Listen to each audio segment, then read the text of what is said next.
Good afternoon, everyone. Thank you for giving me the opportunity of sharing my research with you.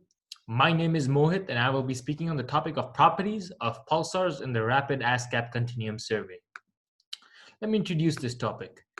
The Australian Square Kilometer Array Pathfinder, or ASKAP, is an array of 36 dishes, each 12 meters in diameter, located in Western Australia in the middle of nowhere.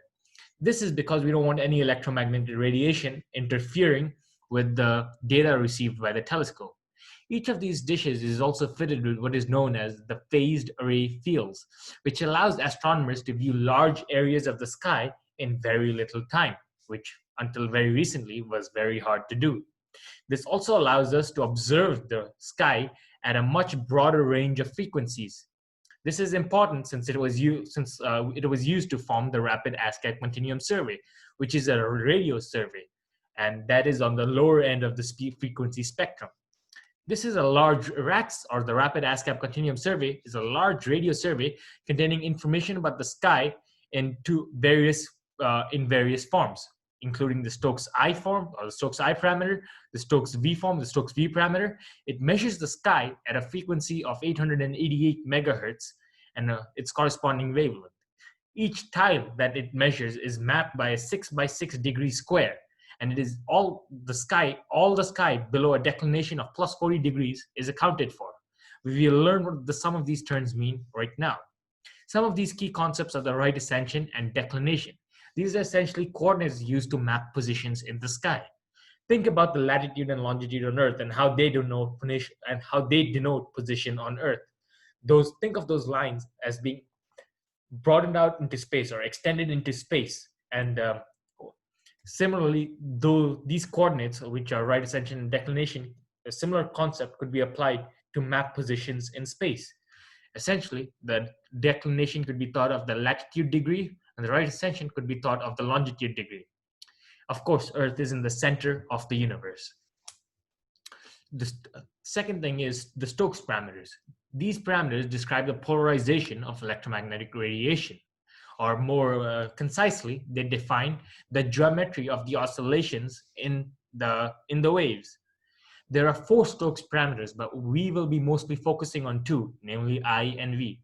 I is essentially just the intensity of the waves, or the energy transmitted per unit time. The higher the intensity, the higher the energy transferred. For V is known as the circular polarization of the waves. Circular polarization is essentially how the waves are rotating when they're propagating through space. So if they're rotating counterclockwise, we say that V is positive. If they're rotating clockwise, then we say that V is negative. This project will mainly be centered around pulsars. Let us look at what a pulsar is. Essentially, from Earth, it just looks like a blinking star, but there is much more to it. It looks like a blinking star because a pulsar radiates 2 light beams on opposite ends of its poles, and these pulsars are constantly rotating. And since they're constantly rotating, the beams of light that come towards Earth are constantly rotating away from Earth and towards Earth, similar to how a lighthouse rotates its light. Like if you were a ship approaching a lighthouse, you would only see the light of the lighthouse when it's rotating towards you. Pulsars are not stars. They come under the family of neutron stars and are essentially remnants of the death of larger normal stars. They usually spin because the original stars were also spinning. Let us take a more physical example of how we can detect pulsars. Over here in the bottom, we can see waves coming from space, and we see small spikes at certain intervals. This is because whenever the pulsar light rotates towards us, there is a spike in the intensity of the waves, and hence the distance between the 2 spikes is known as can be denoted the orbital period of the pulsar, or the rotational period of the pulsar. This project will mainly be collaborated with 2 main catalogs, the ATNF and VAST. The Australian Telescope National Facility Pulsar Catalog catalogs all known rotation-powered pulsars and includes important properties such as the right ascension and the declination, or the position of those pulsars. VAST is the Variable and Slow Transient Survey. Transients usually refers to astronomical events that take place in the time period between seconds anywhere to a year. This catalogs the radio sky using ASKAP. It has a moderately high sensitivity and covers 30 square degrees of sky in a single pointing. Essentially, one of the main objectives of VAST is to detect celestial objects. They can detect rotating radio transients, nulling pulsars, magnetars. They do this through monitoring changes in their pulse average emissions. Essentially, this. Our main objective in this project is going to be to identify known pulsars in the RAC survey, determine their properties, and explore how these properties correlate with intrinsic parameters, and by extension, explore how to find new parameters.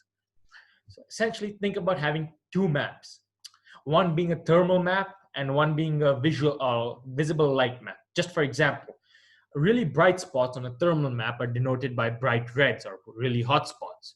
And let's say they're at a certain location, and really bright spots in a visible light map are like essentially very bright, or like go towards the white end of the spectrum, or like the purple. So what we're doing is that we're just comparing the positions of these bright spots.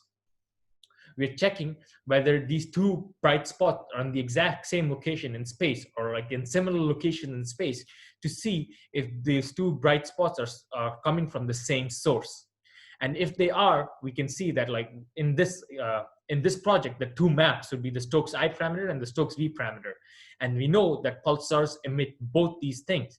So if we check that the bright spots in both these maps are coming from a single source, then we can conclude that that object, or in that area, there is a pulsar or a pulsar-like object. Let us see how we do this. First, we query the ATNF Pulsar Catalog using the PSRQ PyPython package. An example of the catalog is on the right, where it includes the name of the pulsar and their positions in space. Then we cross-match previous VAST data with Stokes I data, which is essentially the intensity data. This produces a FITS image, as we can see over here. The FITS image, we can see that it denotes like the duller spots are the less bright spots, and the whiter spots are the more bright spots. You can see the intensity by the color map towards the right, where the flux density is essentially the brightness. J0437 is a really bright pulsar. Then we also generate a cross-match against the Stokes V catalog. And we see for each of these cross-matches, we generate a position. So a position like showing us the position of the bright spot in the Stokes I and the bright spots of the closest Stokes V.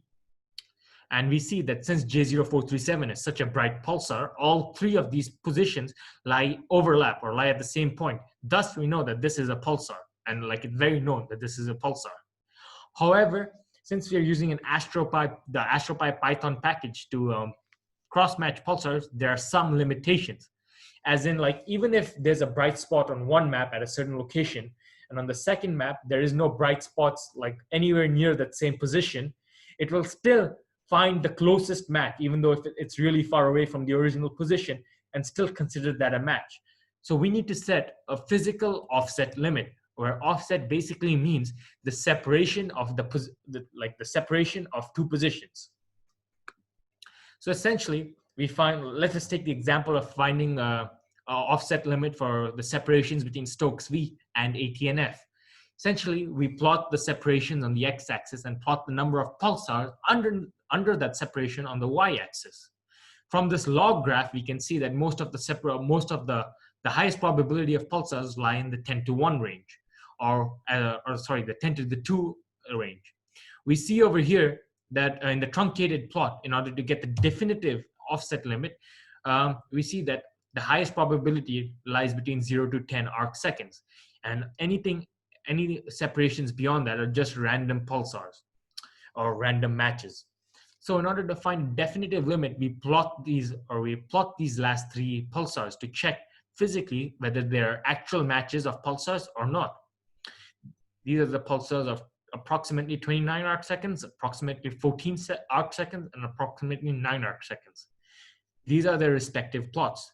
We can see that in the 9 arcsecond plot, all pointers are in the bright spot of the image, and thus we can conclude that this is a match. For the 14 arcsecond one, we also see that although the ATNF one is a bit offset, they all still lie in the bright spot of the Fitz image, and we can consider this a match as well. However, for the 29 arcsecond one, we see that one of the positions is on the dark or on the duller side of the Fitz image, and thus we do not consider this a match. Hence, our offset limit would be the 14 arcseconds. We can conduct similar analyses for Stokes V, Stokes I separations and Stokes I ATNF separations.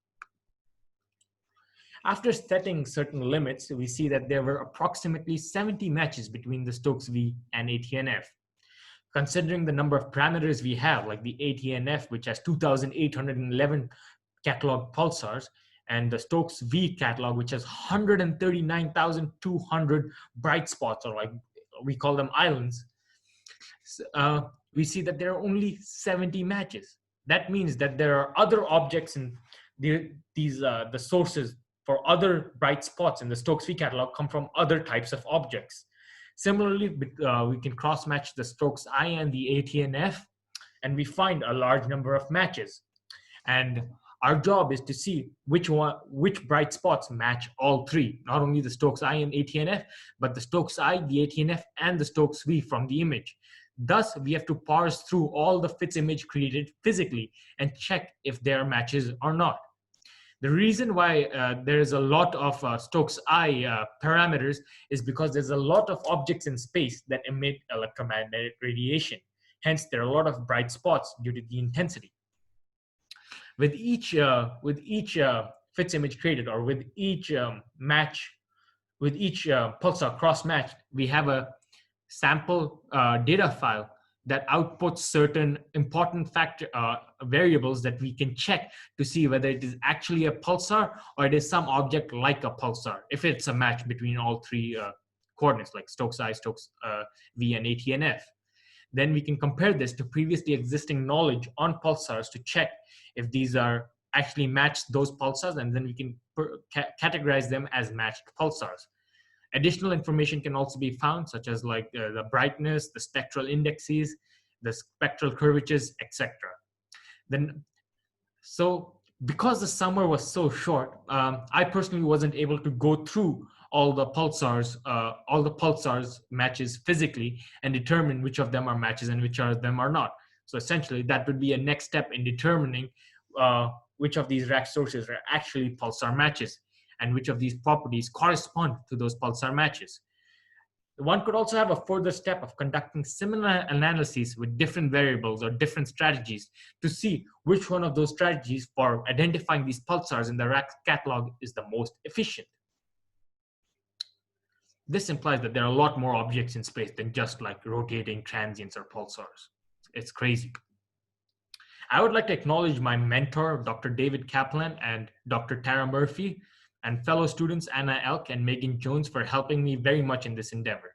I would also like you all to expect some great more new data coming from the Square Kilometer Array, which will be released sometime in the 2020s.